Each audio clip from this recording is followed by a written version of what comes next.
Three, one. Welcome back, Jennifer. We here for part two. Quick recap on the situation, right? You had a Mhm. situation where a judge, you had some trouble running with the law, right? Yep. You had a son in a situation where you didn't want him to go back with his father. We're gonna get into that a little bit, right? Because Yes. it makes the whole story make sense why you would agree to get on the maintenance program. To people that's not familiar with the maintenance program, that's methadone, right? And Jennifer had, I guess, a drug history of some sort, whether it was over the counter. We'll get into all that, whatever. But you got on the maintenance program, then you end up getting pregnant. And you try to get off the maintenance program because you was pregnant, but you got in a situation to where they even threatened to take your kid if you got off the maintenance program, which led to difficulties with your son. Now, which led to natal syndrome, neonatal syndrome. Am I saying that correctly? We have all. Neonatal abstinence Okay, syndrome. okay. Yeah. All right. So, if anybody interested in that deep thing, we're gonna jump into a little bit. They could watch part one of this. But what I want to do is add a little bit more context, and we got some updated information we're gonna bring to the table now. Um, but let's rewind it a little bit, right? So, how many kids do you have in total? Total, I have five. Okay. So, you had a situation with your ex-husband, with your son, where you say that he was 10 months old and he broke his legs. Can you tell us about that? I mean, So, okay, yeah. yeah. I had two kids at the time, actually. I had my Okay, oldest, Richie, and then I had my second son, Zachary. right. And he ended up purposely twisting my son, Zachary's leg at 10 months old, fracturing both the tibia and the fibia. Wow. So he was arrested for it and convicted of assault to and risk of injury to a minor. Okay. So, what would he have some like emotional issues? Why would he hurt his son? Like, cause Bipolar is one of the biggest things that he had. Before we got married, he didn't even want our first son. He okay, did not want him at all. He actually told me to get rid of it. We're not having it. And I refused to listen to him. I was like, I'm not doing that to a right, child. right. So he Do you think he had really any type just, of resentment towards the children? maybe, All right. So, possibly, I'm not sure. He just had a lot of anger issues. We went through quite a lot with him. Abuse, physical and mental abuse. Mental abuse more than physical, yeah, but when the yeah, physical did happen, it was very harsh, right. as you can see with my son. So So they had to grow up seeing that, and not just seeing it, the verbal and mental stuff. They experienced the physical stuff at an early age. So a little bit into the story, when you had got locked up for a conspiracy for burglary, right? right. A lot of people was like, well, why would you get on the maintenance program when you was pregnant? Why you just ain't let your kid go to his father? Because remember, the judge had I can't. threatened that. You can you hear me? Now I can. Sorry, it keeps cutting in and Oh, out. hold on. I'm gonna turn my mic up. Sorry. All right. How's that? That good? Yeah. All right. So the judge, when you had got locked up for conspiracy, whatever, right? One of you Right. that you was facing 20 years, you end up getting like 10 years probation. But a stipulation of that probation, because you had a history, you had to get on the maintenance program. And you took the probation course because you had two other kids at the time, and you didn't want your son to go back to the father. And Correct. that's why, because y'all had he had a whole verbal, physical, and mental abusive history into it, as though he even broke the baby leg before. So that adds the context to why, you felt like your back was against the wall when you was trying to get off the maintenance program, which led to all of the situation with your son. You mentioned um that you had a daughter who was born in the same situation, right? What's the Correct. difference between her and him? What happened with that? So when my daughter was born on the methadone, back then, they actually tapered her down with morphine, Right. which helped her get through the withdrawal symptoms. And she has a little bit of a sensory issue, but it's so minuscule. Like, it's really non-existent now. She didn't have any sort of issues at all, like my son Jackson does now. Right. But that's because he was forced through withdrawal with no assistance whatsoever. Right. Because he was right. So when you say hers was minuscule, what type of if what type of problems that she had when she was young? Like what? Literally, she didn't have any issues until she kind of got, I want to say, about 4 or 5 years old. It's more of texture. Yeah, Other than that, she has no issues. that's She's good. actually really great. That's great. I'm glad to hear that. So with that information and that knowledge, right? Um, when you had your son, did you just based on what you went through in the past with your daughter, you felt like it was going to be okay? Like what was your feelings around that, basically that situation when you was forced to stay on the maintenance program knowing what you went through with your daughter?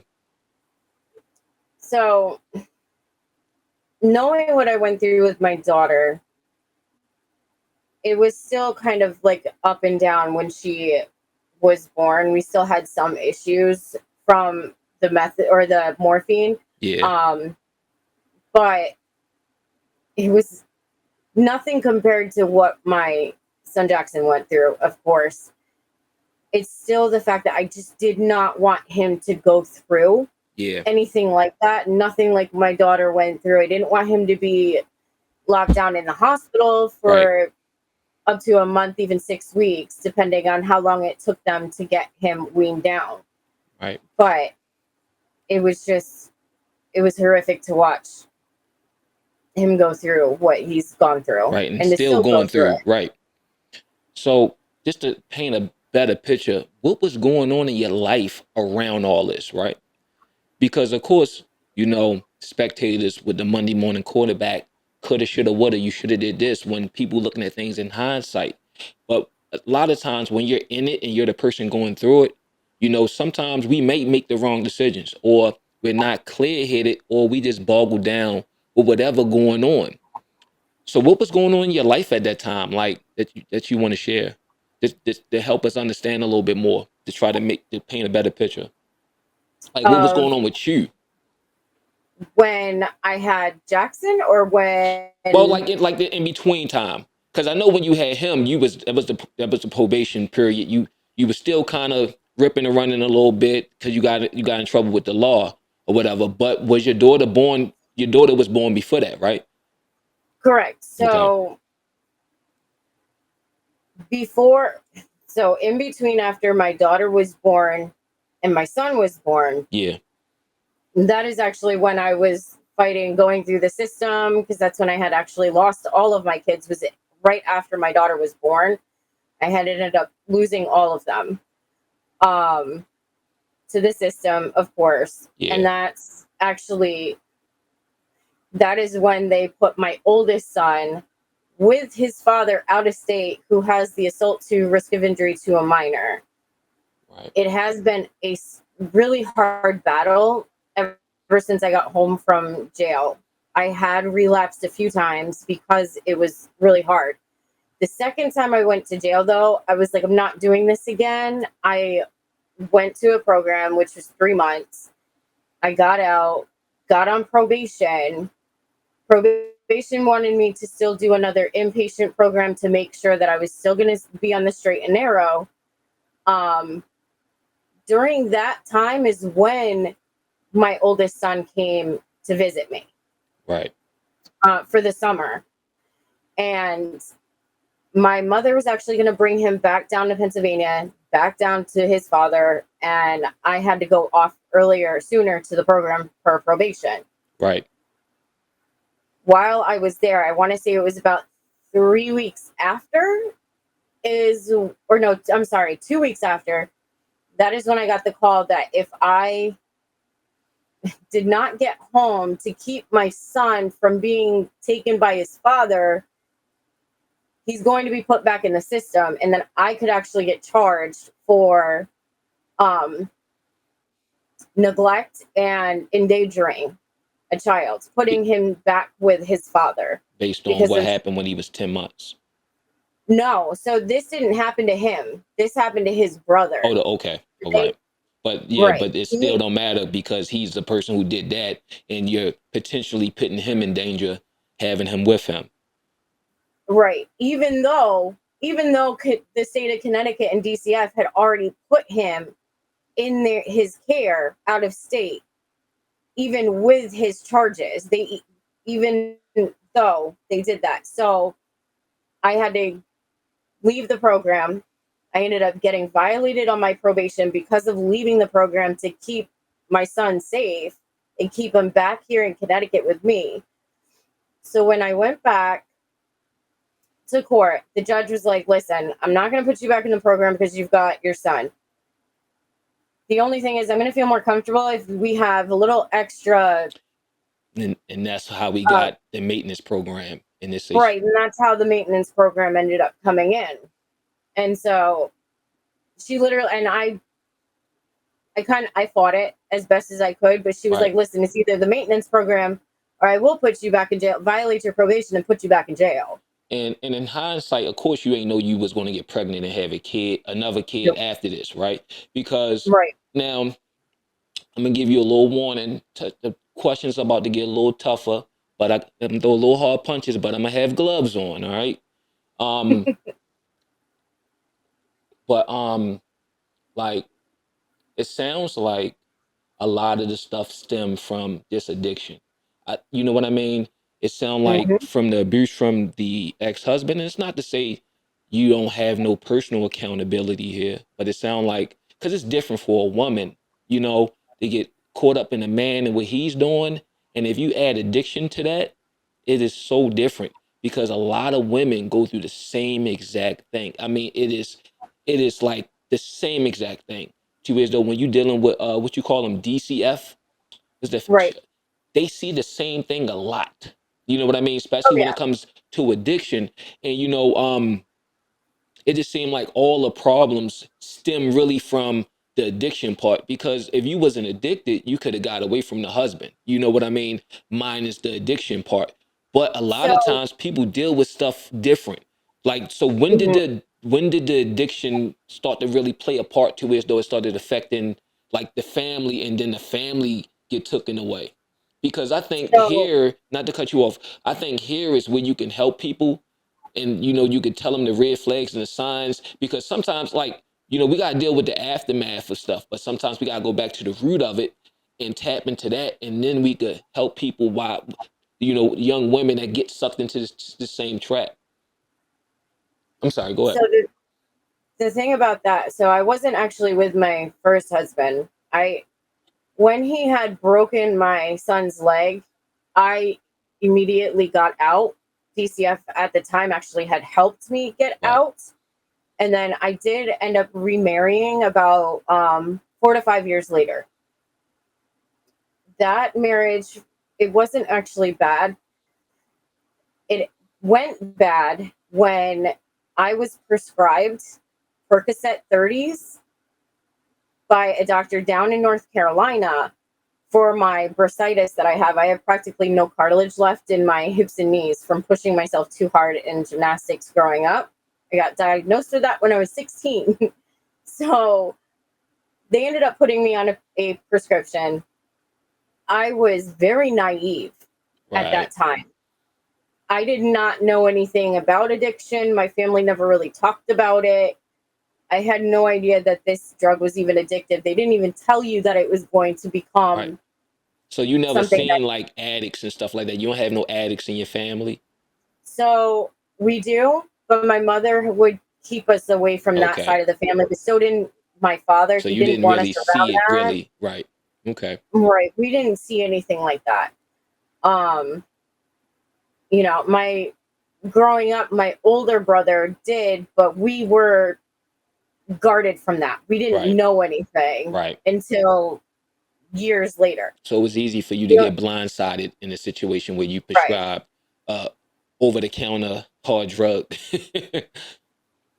right. So they ended up prescribing that to me, and I was trying to get help to get off of it, and then things just kind of went downhill for me. I started making some really poor decisions. I cheated on my husband, which was still breaks my heart to this day because that man was a very good man.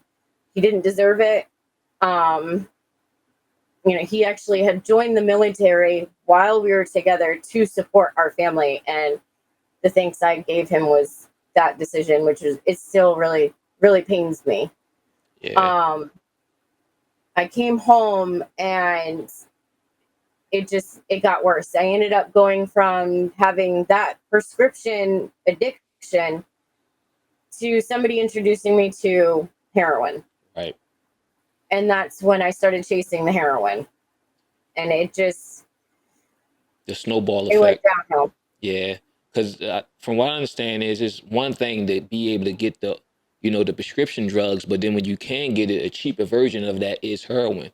The funny thing is, like Right. guys I grew up with, because we grew up in the projects, we watched people on heroin walk around like the Walking Dead. Growing up in the 80s and the 90s. Then these Yep. guys got on designer drugs, the pills and stuff like that. And then next thing you know, you seeing them messing with the hard stuff. And it's like they actually seen the end result of it. That's why I had asked you that question. Cause a lot of times, like a lot of guys seen what that did, they were like, nah, I ain't messing with that. But to the point that it could happen to anybody, even somebody who was on the other side of it and seeing the negative effects of it. That's how strong Percocets is. Those opioids Yep. is. It'll lead you to street drugs. So now we in a situation. Um, we understand why you didn't get off the maintenance program. And why it led to the situation that we're in now. Um, just recently, you was you've been corresponding with the doctor, trying to get in contact with the guy with the mother's love approach. The mother's love approach is supposed to be a study that was done at Yale, and some hospitals adopted it, where they try to not separate the kid from the mom when they're born addicted, right? And they say more Correct. moms, less drugs. So they um, try to lessen the drugs, let mom hold them and love them, breastfeed them, feed them, whatever. They recommend breastfeeding because breastfeeding is always good.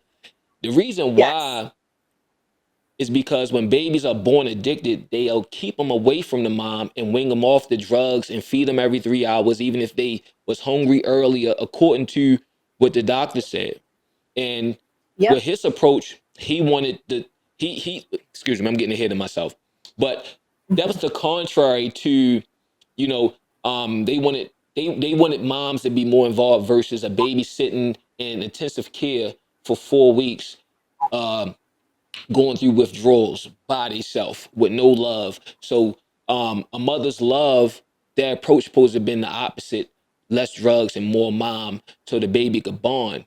But in this case, it had negative effects. And you can attest to that because you had two situations where, in one case with your daughter, she had some effects. However, it wasn't as extreme as your son. But the difference is they winged her off. They didn't let it go cold turkey like they did with your son. And now we have all these negative effects, right? So that's where we are now. Right. So with the update, so after hearing back from the doctor, how do you feel now, as far as him saying that his approach was not the approach that's on the website? So I'm actually I was distraught when I first finally heard back from him because I've been trying to get a hold of him. For years, right? I was very distraught. I'm sorry. You said for years you was trying to get in contact with him, right? Since Jackson was about 6 months old. Okay. Yes. So, and he's 3 years old now. So I started looking more into it. Now, couple of the nurses at Bacchus Hospital explained to me that this was what they were following. It was Dr. Grossman's study. Right. And I really wish that I could remember their names. So I have to go down and get the entire file to see every single nurse that had come into my room so I can figure out what nurses had said this. Right.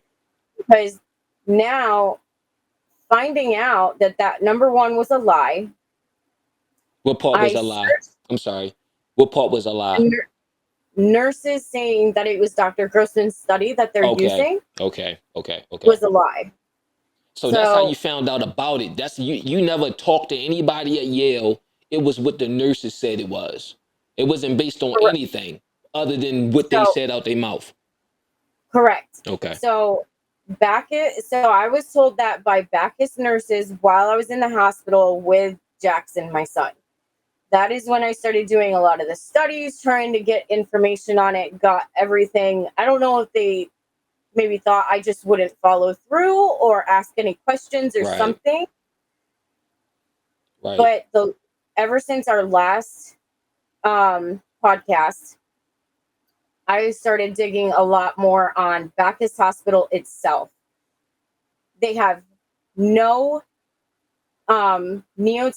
neonatologist that specializes in the neonatal abstinence syndrome. They have not one doctor that specializes in it. They have no studies that even show why or if it's better for the child to go through withdrawals with nothing, with no assistance. So in the letter, which I did send to you, the email Yeah. from Dr. Grossman, he even stated, if Bacchus is doing that, they're not following any study of mine. Right. So those nurses actually lied to me and sent me on this wild goose chase about chasing down somebody else for nothing. So now I have another thing to go through to figure out who said this was okay through Bacchus Hospital, Mm-hmm. what doctor I'm supposed to be talking to. There's no studies. I've searched for hours and every day to find if there's any study for them to sit here and say that it is safe and better for the child to go through these withdrawals with no assistance. There's nothing. There's no doctor. There's no study. There's no nothing. And nobody wants to give me any answers Well, it sounds like whatsoever. from even when you look at the doctor's email, he said, first, I'm not extremely entirely sure what a mother love in terms of an approach is. He's Right. clueless to what this is. He said the approach that Right. I developed at Yale, I'm not sure what they're doing at that hospital. He said it's called eat, sleep, console approach. And he get into Correct. it exactly what it is, meaning that it's not winging the kid off, it's not letting the kid go cold turkey, in other words. So Correct. it sound like the nurses was probably trying to figure out some research on their own because they don't have a specialist there. And they Googled that in that study at Yale and those papers came up. And based on that, that's what they tried to do. I'm guessing. Cause it's like it seemed like he don't have a clue. And his approach is Right. contrary to what it says on the website. He said, Which, what else he said? He said the approach that I developed prioritize keeping the mothers and babies together, feeding the babies when they are hungry, even when it's only 45 minutes from their last feeding, because he said when they go through withdrawals, like sometimes they get hungry early. He said yes. contrast to them feeding them and medicating them every 3 hours, and sometimes they're hungry earlier because they need more special care. It's not Right. written in stone when it comes to dealing with a kid going through withdrawals that's born addicted. So Hmm. it sounds like he don't have nothing to do with it. It sounds like that the hospital just freestyled, and it's like the information we had linked us back to him, and that's why we was trying to get in contact with him. And uh it's not even his approach. No. It was like they just took a study offline and just went with it. Yep. So now, That's because of crazy. that, I actually I did email him back. I asked him if there's any way he could please see my son. I want him to actually see him to start proving that this is the wrong way to handle this. You Yeah, know, I right, right. and there was four other specialists that he worked with on this study that I will also be contacting. Three of them are up in Boston, one of them's up in New Hampshire. Right. And I'm going to contact every single one of them. I really want them to see my son, and I'm going to fight this because this was not okay. They should have never. And Jackson's not the only one. There are other children that are now going through this Right. and have been going through this. But I was very distraught when I got that email and then started doing more searching. I was very Yeah. disappointed, distraught, and I just couldn't believe it because in that email it even proves with him stating that they should have never allowed my son to Mm-hmm. ever go through that ever. Was your daughter born at that same hospital? She was. She was. She was treated very differently. So, and I believe it was 7 years ago is when they changed it, and she's Mm-hmm. 10. Yeah. So I'm just, I'm beside myself. And You, ever since that, I've been talking to a lot more people about what Bacchus is doing. And I keep hearing horror story after horror story after horror story of what people are going through with this hospital. and it's So at all this based. Is point, it I all feel like based they're just on the kids being born addicted, or just all together, just all all around together, service? all together, but not even like the kids being born addicted. And one of my friends actually almost died because of them, because they misdiagnosed and then sent her home when she knew that something was wrong. They had to rush her into surgery at Right. L&M, Like sound like a which is lot of actually closer. malpractice. You got to keep in A mind lot. too. It is a practice because when I lost my mother, you know, it's like I had so much faith in these doctors, like blah blah blah, and I just had to realize like they were just trying stuff. It's all book stuff. If you have this and that's, if you got a fever of this and this is doing that, and your blood pressure is this, is it could be five of these things, and then they do the process of elimination, blah blah blah, and that's all they doing. And if they haven't encountered it, so many times and made a lot of mistakes and now got the corrective information, they know how to approach it. Same thing with the study where it says they use so many kids, because you would think if this was a real study, right, they would have to follow up with kids 3, 4, 5 to see exactly Mm-hmm. what the results of this letting a kid go cold turkey. Do you Yep. think all his symptoms is based on him going cold turkey, Oh or yes. because like they didn't let your daughter go through that cold turkey, but she still has Nope. slight symptoms. But in his case, Yep. it's like the extreme. Oh yeah. So like They're- with this new information, do you think you could sit down and talk with a lawyer and really, like this, show the contrast of what he said versus what the hospital did, and not just that, versus what they did with your daughter and she was born there. Like it got to be some. It's not about getting a dollar out of the situation, but if you really want no. to, if you want to change things, like if for instance, Mhm. if Dr. Grossman was to get in contact with a hospital, that's somebody with more leverage, you know what I'm saying, and prestige, that they'll listen to him versus just you being a voice in the wind. They're gonna like whatever, they'll write you off versus having a lawyer with Yep. you or him speaking on it. So I do have an appointment on the 20th with a lawyer, which is he's going to look into it. Yeah. So thankfully, and hopefully he'll be interested in taking this. This has nothing to do with money. I mean, that is not what I'm interested in whatsoever. Well, I I mean, seen but what's wrong? But at the what same my time, son ain't went nothing wrong. through. But at the same time, not to cut you off, ain't nothing wrong with getting compensated when it's called malpractice.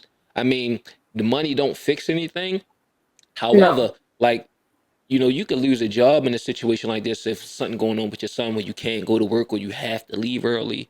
It's different things that you may go through that might set you back. You know what I mean? There's hospital bills, there's specialists. If you know what I'm saying? So it's like, I mean, it can help. Mhm. So don't feel like that's a bad thing. No, it's not. No. I don't care if you was addicted or you whatever the circumstances around it. Like that's not where the crime began. You know what I mean? It happened when you said, "Hey, the last time around, I didn't go this route. I trusted the nurse because they come in there, you know, got their little name tags. It says RN, then the doctor come in behind them, check this, take your pulse, and leave, and they talk to each other, and you believe them. And then it's not to mention that you're in a vulnerable state. You just had a baby, and it is a factor that you got stuff going on in your life. You know what I mean? We ain't going to just write that off as whatever. Like, nah, like a lot of times in a lot of situations, and I'm not gonna say every hospital, but like they are practicing on us, Doug. They are. That's how they Oh get yeah. good at it. And stuff happens, and it's like because, a lot of us is not at the top of society. So it's easy just to write us off. You know what I mean? And Mm-hmm.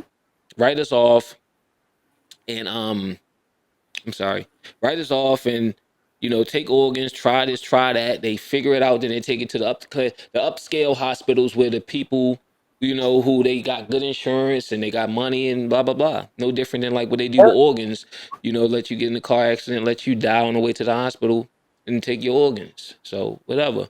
So like we all lab rats down here at the bottom for the elites, unfortunately. And that's kind of how I feel when it comes to my son at this point. Like,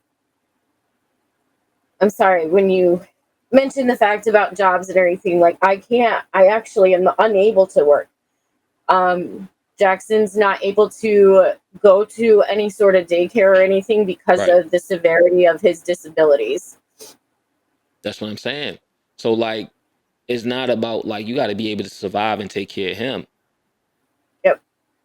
So I actually stay home with him. Um, and I have somebody actually is helping us, Yeah. sadly. But he is my son's godfather and he's amazing. He's given up so much to help his godson and to help me, and it just pains me. And then to think that there's other infants that are going through what my son went through, it Mhm. hurts. Yeah. I can't ever. Do you hold a lot of guilt, think feeling like it's your fault? I do i do sometimes, especially even though I fought to try to get off, and I didn't want him born on this. I do feel guilt. um I do Yeah. take responsibility, but I know that got to be at the end of hard. the day, I tried everything I could to make sure that he could be born happy and stable, and instead it was worse. I apologize. I'm It's okay. sorry. No, I just want to I don't want to ask too many hard questions around this because I do understand that it's sensitive. You know what I mean? I'm not going to do that. Um The only other hard question I had was it was basically the same question worded a different way, and it was how much responsibility that you take from this whole situation, and that was basically the same question. And I had I just think even now saying it out loud that's kind of mean because you got to deal. It been hard, just looking at your situation. I seen this. I've seen this before, and it's a lot of women that get addicted for whatever reason, right? And and it's hard for them to get off. And it's children in the situation, right? And somebody who smoke weed, like, I don't know why they just ain't stop and put the weed out. See, it's that easy. They don't understand that you Yep. don't know what's going to happen to you when you get on those drugs. I've seen people go from here to there, good people. I mean, really good people, good jobs, to stealing from their kids, from stealing with us, stealing out our pockets when we were asleep, stealing the That was Christmas me. toys, the video games, pawning our stuff. When we was Yeah, kids, that was fake burglaries, staging burglaries, all those people that I loved that had those problems are no longer with us. So so I'm not going to do that to you because I understand the fact that just seeing it for myself in real life, that what it does to people and how hard it is to stop. And that's like one reason why I don't do nothing, because of that. You know what I mean? And yep, it all affects us. It affects us all in different ways. You know, a lot of times, you know, as kids and we grow up in those type of environments, we don't get raised. We survive our parents. You know, we survive them, and yep, and then like, you know, with all the chasing drugs, like we not getting help with our homework. We we are getting into crime ourselves. We even doing drugs, and for a little girl it's even more worse because she could be getting touched. In some cases they get pimped out by mom or dad. um ooh, you know what I'm saying? So it is a real, and it's addiction. You understand what I'm saying? Like somebody will cut their right arm, they left arm off because they need the right to do the drugs, to get the drugs. So that's one reason why when I asked that question, like, did y'all see that growing up? And that's why I'm saying I understand how strong it has to be for people who grew up with addicts as mothers and sold drugs and this, that, and the third, to end up in their late 30s and 40s actually doing drugs. And it's crazy. But you know, when people started doing designer drugs, getting into pills and all that stuff, I missed that wave. And boom, there you have it. And it goes to show you. And I'm watching these guys with all the mannerisms of heroin and all that stuff, right? Guys that got mhm, money, and they disappearing because you know we got social media now. You get to see everybody, even if you're not outside. You know, you yep, see him nodding out. You're like, hold on, that's not, he not dancing. He nodding out, and then they disappear for a while. Then you find out they in a program.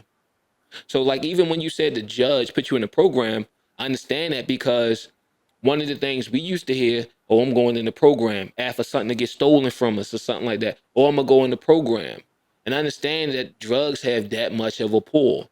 And going through withdrawals, watching somebody go through withdrawals is that much of a pull. So a lot of people, you know, from the suburbs with the swimming pool in the yard, you know, and they probably do a little tiny bit of drugs here and there, but not enough. Whatever, it's fun, you know. But for some people, it's like they probably look down on people, but you really can't because you're not in that. It's not just the drugs, it's the environment, it's what's going on around you that all plays a part. People, places, and things. They used yep, to say that growing up. People, places, and things, and it really it's true.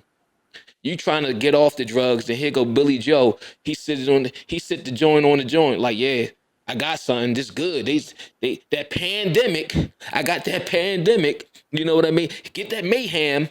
I heard 5 people died off of that. People run and go get it. It's times, man. yeah, I remember I used to fentanyl. sell drugs. People bring change. We don't take change. Trying to sell everything. Bring them wrapped Christmas presents. So I've been on the side where my life was ruined and I helped ruin other people's lives. So I get it. I get it. Get it? Yep. And I think that a person who I think that a person is always in recovery. Do you feel like you always in recovery? Oh yeah, yep. I So will always be in recovery, no matter what. so what type of You know, like what you do now to like keep yourself away from that or other falling back? I mean, other than the fact that, you know, the situation with your son, what do you do? honestly, that I focus straight on my family, on Yeah, my kids, and I have an amazing circle of friends that know everything about me. right. They've never, one of them is in recovery, and quite a few of them are not, but man, are they supportive. That's They good. are amazing, amazing family and friends. And I honestly didn't think I would ever find friends like this ever again. I did lose a lot of my friends when I was 26 before my addiction. Yeah. Um, but I'm definitely happy, and I've surrounded myself with them. I go to church every Sunday. You know, I pray. I do all of that, but I don't. I've never been able to do meetings. That's Yeah. I'm one that always has to push myself through it and look to the better. I'm not Yeah. able to keep dwelling on the past of everything, Yeah. especially if I've been able to forgive myself. I've been able to apologize to everybody. I've been, able to fix everything that I damaged and move forward with my life now. So That's I good. felt like it was time for me to be able to start living this way. It was just now it's just so much with everything that my son is going through and this methadone thing. I truly believe this is just taking one addiction and replacing it with another. This is Yes. not fixing the addiction at all. I can understand. Now, one of the things I do want to let everybody know is that methadone isn't just for people that were using drugs. Methadone is also a maintenance program for pain. Like they're actually sent to these programs to be put on this stuff for actual medical pain problems. One of my friends, her mom has actually been on methadone since the 70s. And she's had, I believe it was seven, if I recall correctly, but it was over seven major back surgeries. So So that's like an they ended up alternative. on, That's like an alternative for like opioids. Can I ask one question, not to cut your thought, because I want you to keep going? How does that's methadone it. make you feel? Does it feel Me, like? it Does does. it feel like not? Well, just in general, like, does it feel like a heroin high or a pill Nope. high? Okay. No. If you get on too high of a dose, it will. Okay. And a lot of people do like to keep getting their dose up because they want to feel like that. For me, because I'm already like way down, I'm on 47 milligrams, which I'm going to be going down again because I was on 120. Oh, so I you found out still on? So 100. you still on maintenance now? I am because I'm Okay. taking myself off slowly. Like As you I need should. to take. Well, I'm trying to do it right so I you don't. stay on that maintenance program and you wing yourself off. And I'm gonna tell you something else too, right? Discipline. Like you go to church on Sunday, right? That book you read, that God Mhm. you follow, it's rules, it's discipline, it's a practice. And that discipline that you get from that, apply it to your life. The do's and don'ts and all that stuff. Oh yeah. It just and apply it to that. And whatever you need, you know what I'm saying? And don't feel like because of this situation, you need to jump off the maintenance program and go crash out. You know what I mean? And fall victim by mistake. This stay on it, wing yourself off, and um this healthy habits like the gym or stuff like that. You Oh know what I'm yeah. saying? Walking with the kids. And I know you got your hands full with your son. You know what I mean? But ultimately, Worth at some point you're it. gonna have to stand on your own with no crutch. And you can do it. You're gonna always have Yep. a yearning. It's always gonna be a feeling there. But what happens is with anything that you do a lot of, when you get used to telling it no.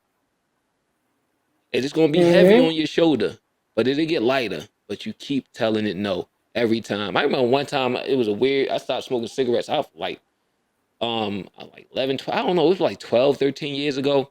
One day, randomly, I wanted one. I'm like, look at you trying to sneak back up. No, no, no. We good. And it don't matter. Like even sometimes, like I used to smoke weed, drink, or whatever. It's been over 10 years since I Mhm. had a drink. um like randomly, like I remember when I stopped drinking, and it's like when I decided I was going to stop drinking, the worst thing you could do is tell yourself you're going to stop doing something because you got to say goodbye to it. And it seemed like then Yes. I just wanted to drink. Even I got to get a fifth for this because this is the last time. And then you wake up drunk the next day. Yeah, let me fix it with another manager of this. Like addiction, no matter what it is addiction, right? And It it has is. the same characteristics across the board. A lot of Yep. people think because they do different stuff, it's not the same.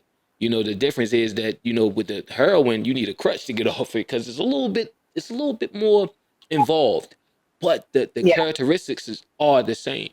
You know, so nobody can look down on anybody. You know, when it comes to that, because I didn't even realize how much I used to drink. One day, me and my cousin talking, he was like, "Yo, how much you drink?" I said, "Well, I drink this and I drink that," and he like, "Dave, that's a lot." And it's like, I didn't even realize it. I didn't even realize I was drinking that much. I remember when I started drinking like in the morning, because we used to all hang Oh, out in the Friday. It was not like that, like getting drunk, but it's still the same thing, because the way right. the way I am, a creature of habit. So now, if I had something left over from Friday, just drink it real quick, whatever. Now I'm buzzed in the morning, I end up falling back asleep, and it's like we just start compounding the habit. It's like, fences, right? You drink on Fridays, and then you know what? It's Saturday. Why not have a drink? It's Monday. Let's have a drink. Oh, it's Wednesdays. Wednesday nights, XYZ. Let's have a drink. Before you know it, you done drunk every day. And now you just drinking because it's a drink. It's like with anything. Yep. It might be a little different than needing something, but then the same thing with alcohol, that it turns your brains into mush over time. Yes, And it you go through does. Yep. shakes and all kinds of stuff when you stop, because it's a big chemical imbalance. It changes your body, when you drink it and when you stop. Actually, it could kill you. I Yes, learned it a can. lot about it, but Yep. just thinking about my upbringing and the things I was exposed to, and I survived. I'm like, just trying to be a better parent on my end, because I don't want my kids to experience the things that I went through. No, you know what I mean. And Yep. and so I understand it, but it's a boring. The sober life is boring, but it's cool. You find other things to do. You Um, you I wake up miss feeling it. different. You know what I'm saying? You go for Yeah. walks, you go fishing, you go to the gym. Like, it's different, but it's okay. You're not missing out on nothing, because a lot of times we be thinking that we need to be on something, right? I remember I called him my work father, right? And I'm telling him, hey, it's Monday, so the weekend was rough. Yo, this happened. It was just mayhem and chaos, right? And I'm not even in the streets no more at this time, right? But I'm still people, places, and things, right?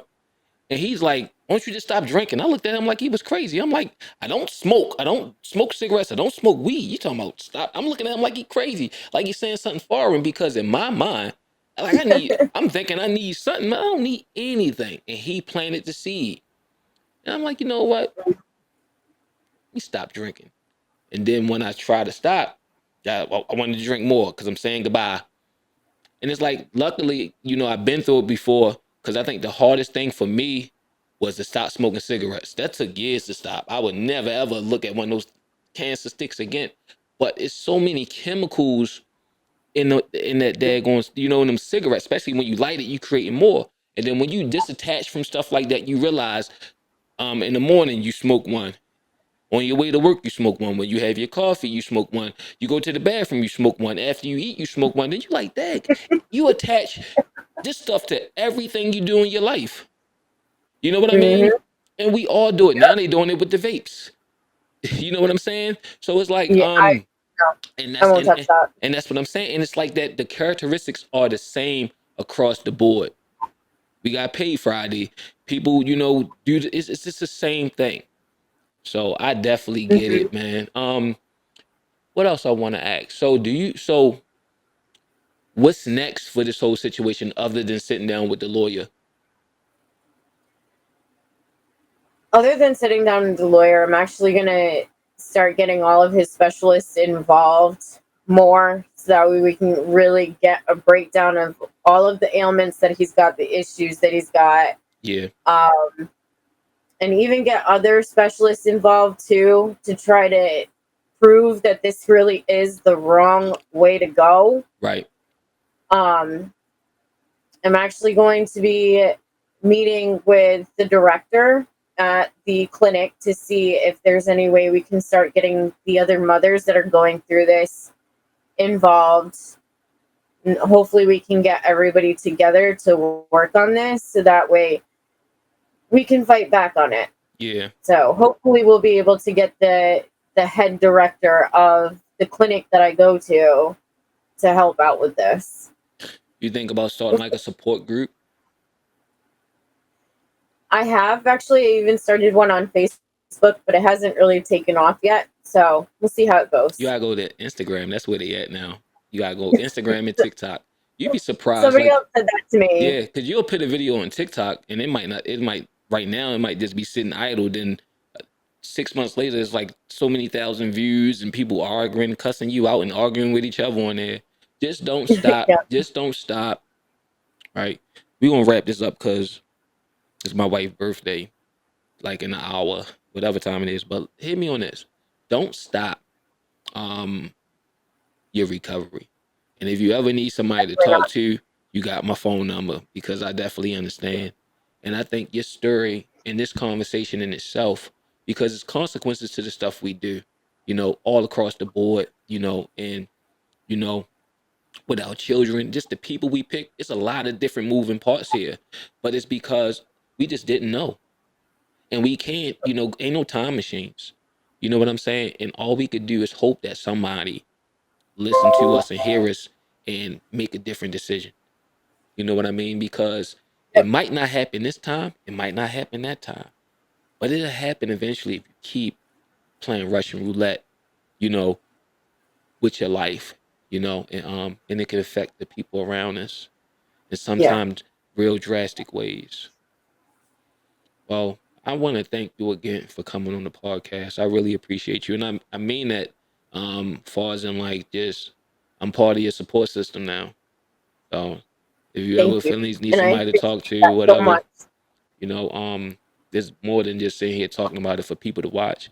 I'm a real person. You're a real person. It's not just a story. This is your life.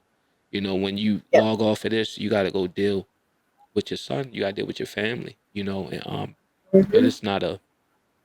It's just. I just hope it helps somebody, and I hope that when you sit down with all these doctors, they could figure something out. Hopefully, Dr. Grossman, you get to sit down with him, and he get to you know, look at the whole situation, you know, and really write a new paper and update the information. And hopefully, they sit down with these nurses and, stop freestyling on people's kids. There's enough money Yep. involved in these hospitals to have all kinds of experts, or send me to another hospital where there is experts. Stop worrying about spending the money. We spend money on everything else, but we can't spend money on our own people here. So, Yep. I don't know. I agree. Well, thanks again for coming on the podcast. Thank you again for doing this. Absolutely. Appreciate it. All right, now we off. Man, we cooked for like an hour. I only, Mm-hmm. I stopped it because till it won't be too daggone hard so it won't be too hard to edit. Hold on, where you go? Hold on. Yeah. There we go. I see you again. But Ah. man, I ain't them questions wasn't too hard, was they? I wasn't trying to be offensive or trigger you. No. Oh gosh. I was trying No. to I was trying No. to I was I'm trying to be I was different. trying to be neutral a little bit in the sense of like cuz I'm biased, I'm on your side, so I had to be like a little neutral and say, well, like I'm pretty sure you already felt like I didn't want to like how you say let me stop recording it. I got the audio on 1 second.